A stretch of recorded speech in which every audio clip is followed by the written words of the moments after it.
The newsday continues here on One News Now. I'm Riza Diaz. Justice Secretary Boying Remulla has spoken up amid mounting calls for his resignation. Speaking to Sunshine Media Network, Remulla said that he will serve as long as the president would have him. President Bongbong Marcos had said that there is no basis for Remulla to resign. Remulla also insisted that he will not intervene with his son's drug case. He added that he has not spoken to his son, who remains under the custody of PDEA. Senators are questioning officials of the University of the Philippines for not implementing full in-person classes. Camille Samonte with the story.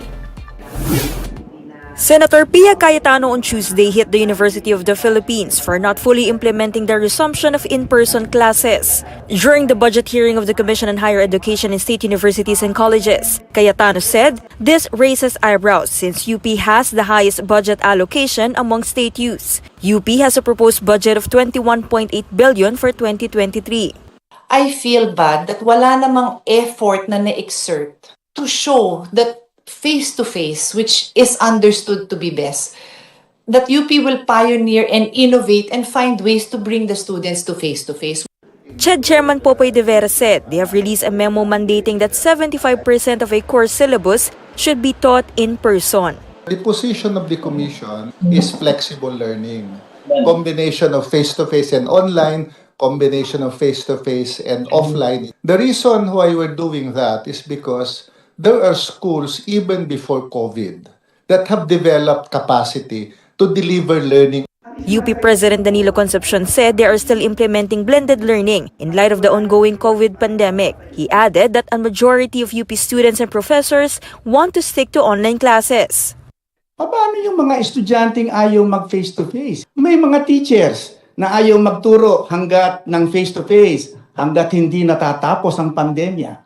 Sa madalit sabi, pwede nilang sabihin, hindi po kami magtuturo ng face-to-face. Parurusahan ko ba ang teacher na yan na ayaw magturo ng face-to-face? Pwede bang sabihin, tatanggalin kita?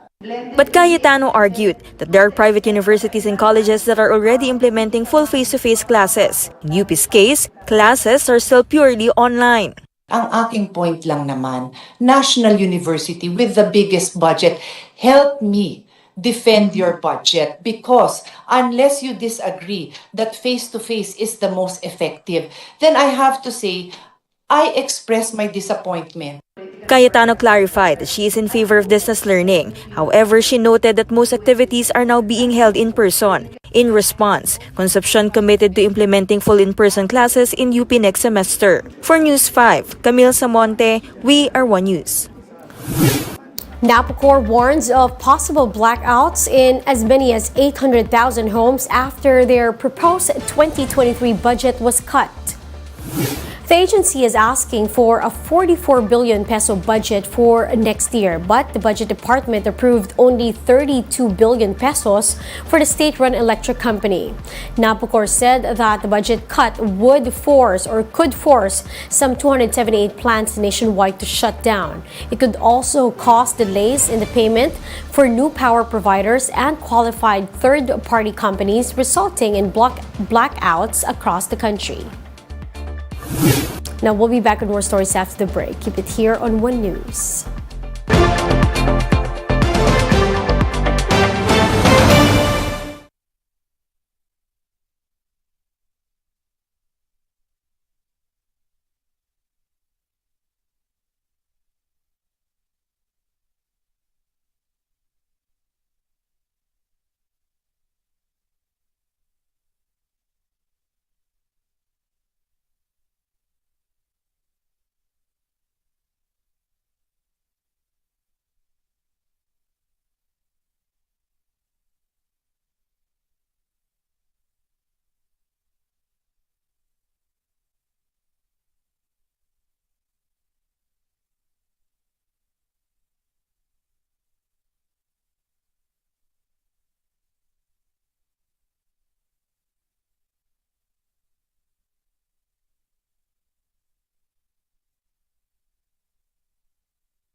You're still watching One News Now. I'm Riza Diaz.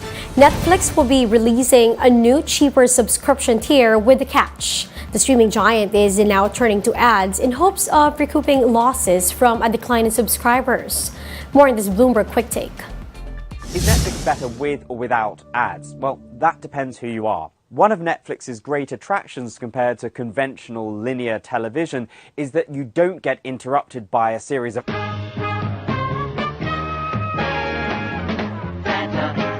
ads every 15 minutes or so. That's about to change. Not for everyone, but for anybody who doesn't want to pony up the $15 that a standard US subscription might cost, Netflix is going to roll out an ad-supported tier starting in 2023.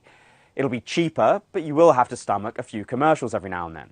It is, of course, the model that used to support all media. Magazines, newspapers, radio, television, even your buses were partly subsidized by the ads that peppered them. Back in 2006, the New York Times was able to charge its subscribers an average of $534 a year, but it made an additional $1,064 a year from advertisers. In fact, it was able to keep its subscription fees broadly flat as ad prices increased. Those economics have largely been unpicked in the years since by the arrival of ad tech giants like Google and Facebook, who between them hoover up the lion's share of advertising spending. That has in turn heralded the arrival of subscription services such as Netflix, Disney Plus, and HBO Max as media companies seek new business models. But those companies come with their own problems. As long as they're dependent upon subscriptions alone, their growth potential is restricted by the number of subscribers they can attract and how much they can charge them. And both of those numbers are getting squeezed by the increasing pressure on people's wallets and mounting competition in online streaming as broadcasters pile into the space. In fact, Netflix lost almost 2 million subscribers in North America in the first 6 months of 2022 alone. Having an ad-supported tier may help solve both of those problems. It, of course, makes a subscription more affordable. Bloomberg News has reported that Netflix plans to charge $7 a month, about half as much as the standard subscription rate. That should attract more subscribers, or at the very least, reduce the hemorrhage of existing ones. It might also make it easier to make more money from each subscriber without having to increase the price of a subscription. Take Hulu, the streaming service controlled by Disney. It makes $6.50 a month in ads for every user on its ad-supported tier, in addition to the $7 subscription fee it charges, according to an estimate from Bloomberg intelligence analyst Geeta Ranganathan.